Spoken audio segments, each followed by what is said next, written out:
Rodger, Wyland with you. It's Big Board Sports on 104.5 The Team, and just glued to the TV yesterday morning for at least 2-3 hours. Just caught my attention. I knew it was going to be a two-man duel down the stretch. Didn't know how good it was going to be. Boy, was that good. Hey, if you're a golfer, how did you not enjoy Sunday morning watching the British Open and watching Stenson and Mickelson just go at each other back and forth? Just some phenomenal golf. And as I said, Mickelson loses and he shoots 17 under and a bogey-free round. He made 4 bogeys all weekend and loses the golf tournament because Stenson was just incredible, played the best golf of his career. Bob Stevens, who we have a lot of respect for, has been on my shows many years talking about this sport, XM Golf, play-by-play voice. I'm sure you've heard him over the years. Joins us here on Big Board Sports this morning. Bob, thanks for taking a few minutes. Good morning. You did the whole bit. You got it all done. What else you want to talk about? When my producer said, hey, we need somebody on Monday to talk golf, I said, we need to call Bob Stevens because I guarantee you were watching. How will this Open be remembered for you, Bob? Well, this goes right up there with Watson and Nicklaus in Turnberry back in the 70s, and I frankly don't remember a whole lot of that except what we've seen in the replays on the Golf Channel later on. I mean, it was just two heavyweight sluggers going at it. And, Stenson made a couple of bogeys, but he made 10 birdies. 10 out of 18 holes. I mean, how outrageous is that? Mickelson beats the guy who finishes third by 10 shots, and he doesn't win.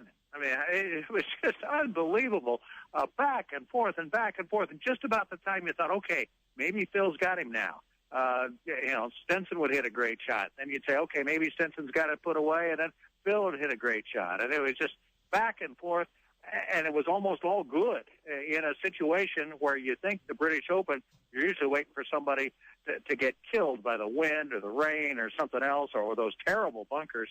And none of that happened. These guys just played terrific. Yeah, no, it was as good as it gets, no doubt. And I guess I did feel a little bit bad for Mickelson because he played so well and still comes in second. But you mentioned it, you hit it. I mean, 10 birdies. That's the difference. And he rolls in one was a 50-footer. And then the 18th. That was obscene. They had to be checking that ball for a magnet inside of it or something. Because there's no way he makes that putt. He's lucky to get down in 2. That's a situation where Phil thought he was going to pick up a shot, and instead he loses one. Have you ever seen, we've never seen Henrik Stenson play better, right? I mean, I don't think he's had a better round of golf or a better final round in his life. And I did feel good for him, and I thought that Phil Mickelson was very classy in defeat. Very classy. Well, and he always has been, and unfortunately, he's getting very good at it. This is 11 second-place finishes for Phil in majors, which makes Nicklaus's record for finishing second in majors even more remarkable. He was second 19 times, and Phil, wasn't anything Phil could do about it. That's the one of the craziness of golf is that there's no defense. There wasn't anything he could do. He couldn't rush the passer. He couldn't, throw his club in the way of the ball or anything else. He just had to sit and watch and marvel at how well Stenson played. Bob, you mentioned it. There are 11 runner-up finishes for Phil. He's got 5 major titles. I mean, how do you view Phil Mickelson and his ongoing legacy? Because we always make it about what he didn't win, but finishing second 11 times, I mean, I guess I'd rather get there and be in position to win those other 11 times than be way out of it. How do you view Phil overall? Oh, yeah, absolutely. No, I'm with you all the way there. He is one of the greatest players ever. He happened to be in the era of Tiger, which cost him any number of majors, but he's been right there. He's going to still be right there. He's 46, and he's still very much right in the mix of things. He'll be in the mix probably in 2 weeks at Baltusrol at the PGA. Remember, that's coming up just next week after they play in Canada this week. And he says he's got years and years left to go, and his body seems to be holding up pretty well. In fact, he's probably in better shape than he's ever been. It might almost be the reverse Tiger. Tiger's breaking down. Phil's building up. It's weird, but he's going to be one of the I don't know, 10, 15 greatest players of all time. Bob Stevens with us, covered a lot of golf over the many, many years, and joins us here on Big Board Sports for a few minutes. Do you think, a follow-up to Mickelson, do you think he will win another major? Sure. Might win, like I say, might win one at Baltusrol in 2 weeks. Absolutely. I think his chances, here's the question, for your listeners, who win, does he win one or does Tiger win one? I think Phil's more probable to win one than Tiger is. No question. As they continue, he's still a great player when he gets out of his own way, and he did that last week. He didn't overanalyze. He didn't try to do anything miraculous and crazy. He just played great the whole week. Kept it in the fairway, kept it close, and made some putts. And I think he's much more apt to win a major than Tiger is. Bob, were you surprised it came down really? Saturday, you just knew. You're watching Saturday, it was a two-man race, and then it led to Sunday. Because behind them, the rest of the field was way back. Were you surprised that Spieth wasn't a little higher, and McIlroy and some of the other notables? Well, you would think so, just because if those two guys played as well as they did, they were playing the same golf course at roughly the same time. I know a couple of guys got a little bit worse of the draw. The guys who played late, Justin Rose talked about how in 8 of his 10 British Opens, his last 10 British Opens, he has gotten what he thought was the wrong side of the draw. Yeah, that's just luck. You don't know whether you play late when the weather gets bad or you play early when the weather gets bad on one of the days or both of the days.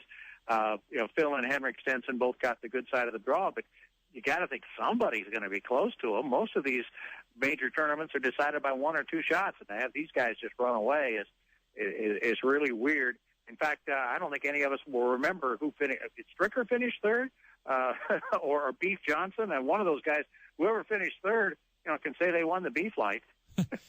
Bob, we know it's an Olympic year coming up. Golf back in the Olympics this year. We know Jordan Spieth's not playing. We know Rory McIlroy's not going to play. What did you make of Rory's comments before the Open Championship, in which he said it's not like he didn't get into golf to grow the game, and he has no obligation to play in the Olympics? What did you make of those comments, that it's not his responsibility to grow the game?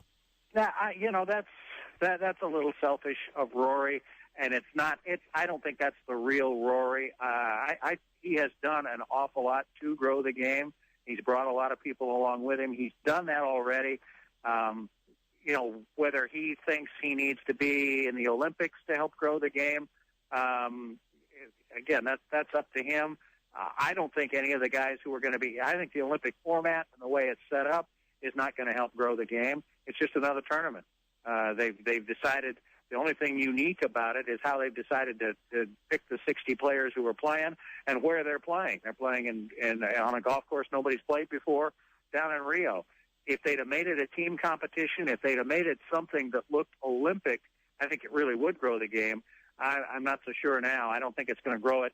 Certainly in the countries that already have it, it may help grow it in places that don't have golf, where some kid may look at it and who wouldn't have seen it otherwise and say, ooh, that looks like fun.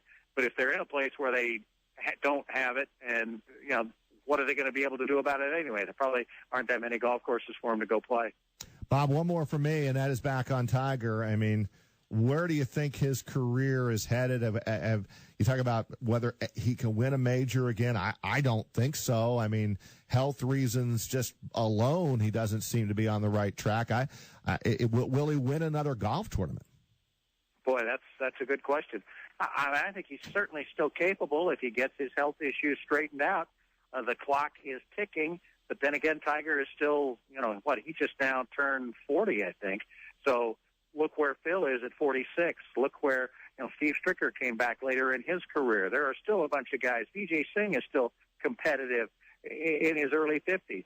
Tiger could still do it, but he's got to get over the physical things, and he's got to just get that part right.